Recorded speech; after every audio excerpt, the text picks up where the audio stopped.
In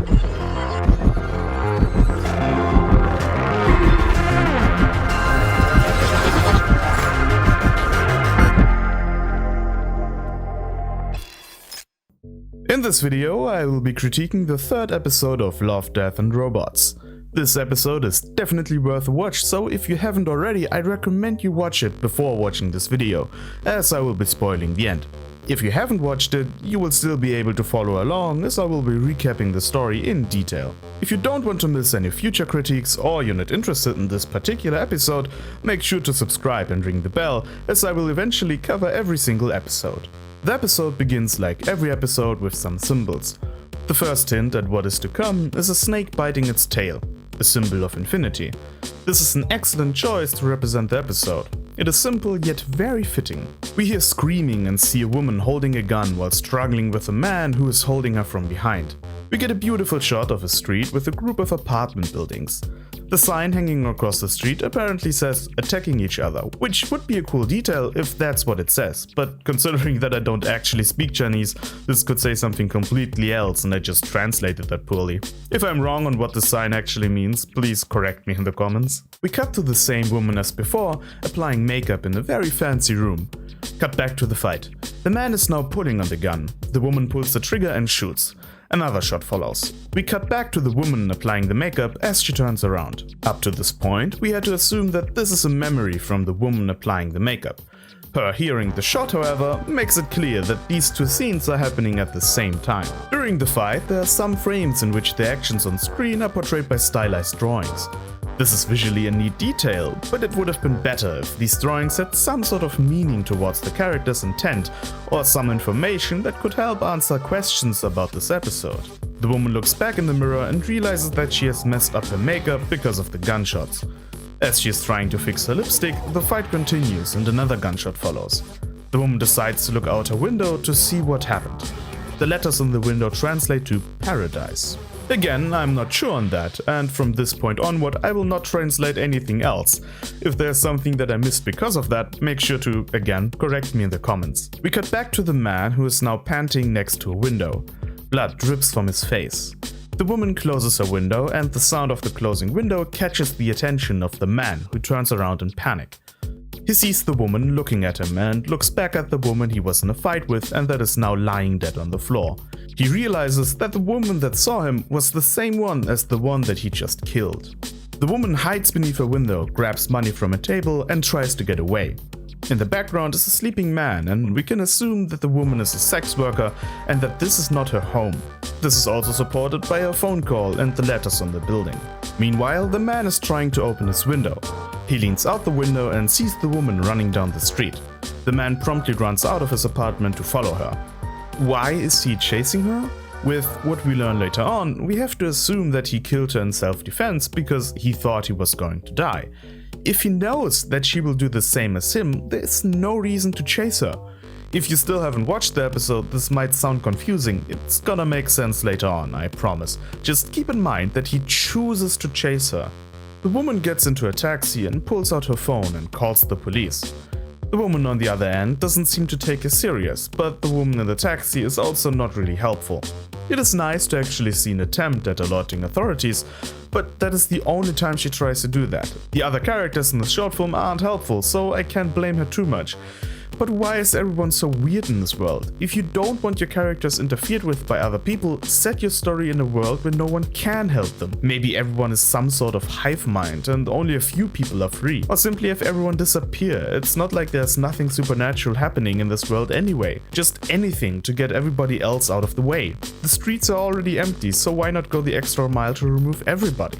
After her failed attempt at contacting the police, she calls a guy named Vladimir, but she's only directed to his voicemail. A good setup for her getting the gun later on. The taxi stops at a red light, and while the woman is distracted, we see the man looking at her from another taxi. The woman gets out of the taxi and gets into a building.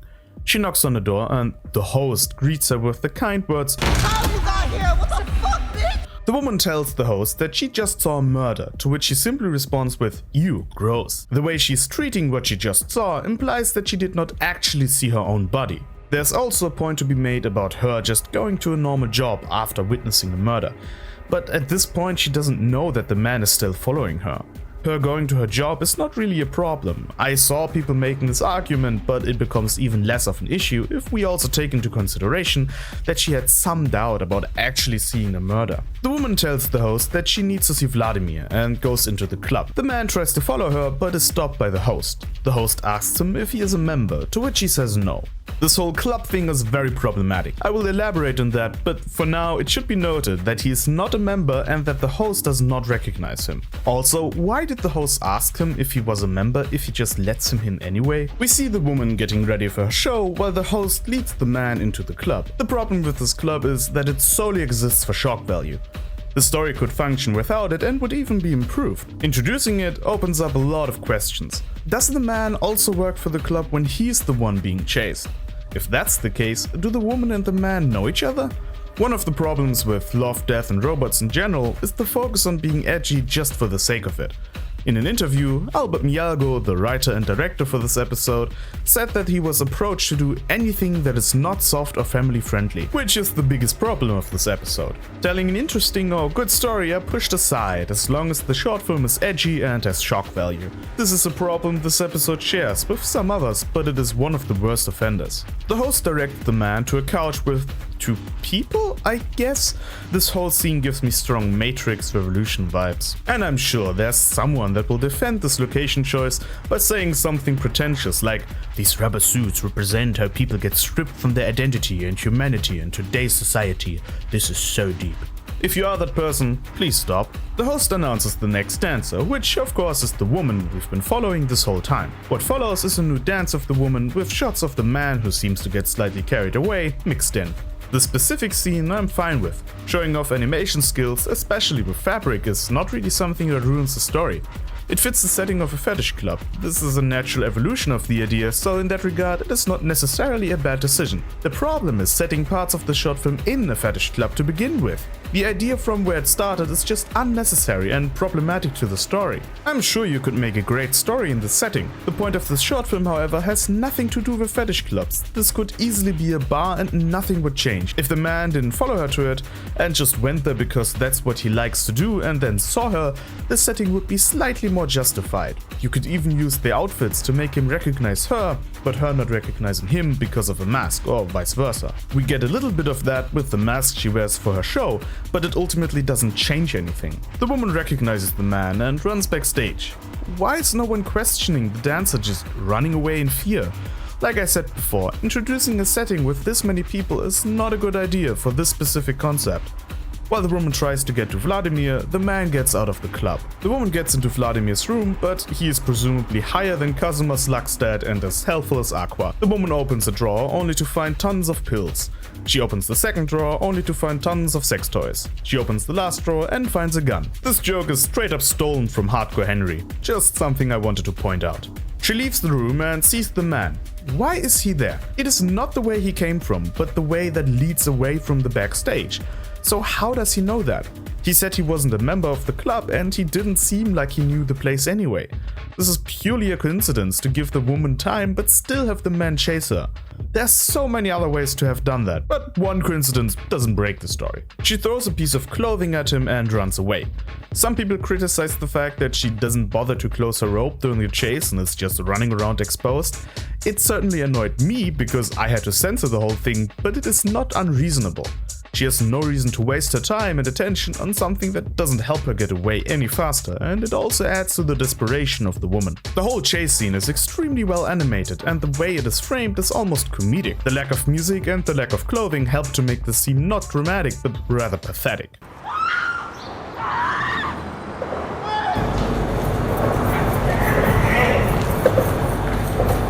The woman gets into her house and tries to open multiple doors. She finds an open door and locks it from the inside. Lucky! Not only is there no one in the apartment, but it also happens to be unlocked. This is pretty convenient, but it gets worse. This is apparently the apartment of the man. He seemed to have stopped chasing her and decided to just go home. We can assume this based on the fact that he has no way of knowing where she is and the fact that he has keys to this apartment. What are the chances that she fled into the home of the guy chasing her? Out of all the options she could have chosen. The shot of her hearing the man walking up the stairs is my favorite moment of this episode. Her expression of fear, combined with the really close-up camera and her breathing on the lens, gives a very intimate and real feeling. The man opens the door and sees the woman. He says that she should chill out and that he just wants to talk. She pulls out her gun and he jerks back surprised. He slowly goes towards her and suddenly tries to grab her gun. Why? Does he actually want to murder her? This is a dumb decision to make even if he was trying to murder her. This person has a gun, better charge at them and try to take it away. At this point you're just begging to get shot. The next few seconds mirror what happened in the beginning. The woman is now in the position as the man was in the beginning. She killed the man and looks out the window to see a man looking at her.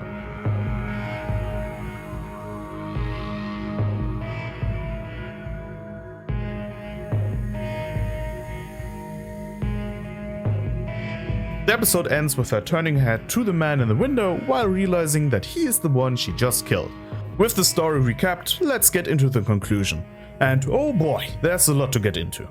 I think it's best to just lay out what happened in order. Woman sees man murdering someone. Man chases woman. Woman kills man in self-defense. Man sees woman murdering someone. The obvious assumption is that this will repeat with the two switching places. The snake biting its tail is a pretty obvious sign that this is supposed to be a time loop. The twist, by the way, was pretty good. You think that everything is leading up to the woman getting killed. There's no reason not to believe that. Instead, the man gets killed and the time loop suddenly gets a little bit more interesting. With the two switching places, we can put together the following timeline. Man sees woman murdering someone. Woman chases man. Man kills woman in self-defense. Woman sees man murdering someone. Man chases woman. Woman kills man in self-defense. Repeat. You might notice that I have left out the whole fetish club. That is because it doesn't add to this concept. Like I said before, it introduces multiple problems. For example, does the man work in the club when he is being chased? If not, then where does the gun come from in his turn? This whole scenario is pretty confusing, but it is confusing for the wrong reasons. The concept is great and makes you think. The details of this episode, however, muddy the concept to a point where looking for answers becomes a worthless endeavor. I'm an absolute sucker for time loops and I love a stylish presentation, but I still want the story to have substance and logic behind it. Groundhog Day explains its time loop excellently. Not only does the main character try everything in his power to stop it, to the point of even killing himself, but the inclusion of other people also works because they will forget everything the next day anyway. But the time loop is not the focus of this short film. Being chased by a murderer is the main part of it, but the whole world has to shift to make the two people land where it started. The convenience of the woman fleeing into the apartment of the man that chases her, and the people in the club not helping her, are things that have to happen to get to the twist. A twist which is very cool, but would be so much better in a story that doesn't painfully force it to happen. One way to fix this would be to adhere to the time loop trope of someone waking up after their day ends. Sure, it's not original, but it also does not introduce any problems. This story's lack of logic of how the actual mechanics function would be fine if it had an interesting point to make. To come back to Groundhog Day, it has a clear message and moral of the story. Nothing will change if you don't change, and you should strive to become a better person. This episode's message is, don't judge a murderer too soon because it could have been in self-defense. Not only that, the mechanics in Groundhog Day are also well explored in addition to having a great story and something to interpret. The short film certainly is interesting, but its lack of moral or message makes the lack of logic unjustifiable. That is not to say that it is impossible to find a message. This episode is ambiguous enough to project meaning onto it, but the short film itself doesn't really offer anything to interpret. The most common theory I have seen is some sort of hell that both live through. I think that this is a pretty lazy theory, and if it was intended, a lazy storytelling element. You could say that about pretty much every story that ends badly. It is basically the "it was all a dream" explanation. The episode could have been improved by simply having context like the Twilight Zone. It would still have the same problems, but more could be excused by it being set in the Twilight Zone. As it stands, this episode lives by style over substance, something that is rarely a good thing. It is why I would recommend this episode, but not say that it is very good. It is worth a watch, but does not hold up beyond surface level thought. This is where subjectivity comes into play. If you value style over substance, this episode will be leagues better for you than for someone that values well thought out stories. Ideally, a short film has both, but sadly this is not the case for The Witness. Fish Night would be an example of a stylish short film with an interesting message to interpret, which makes up for the lack of real story. Regarding the style, some people accuse The Witness to have copied from Spider-Verse, or vice versa.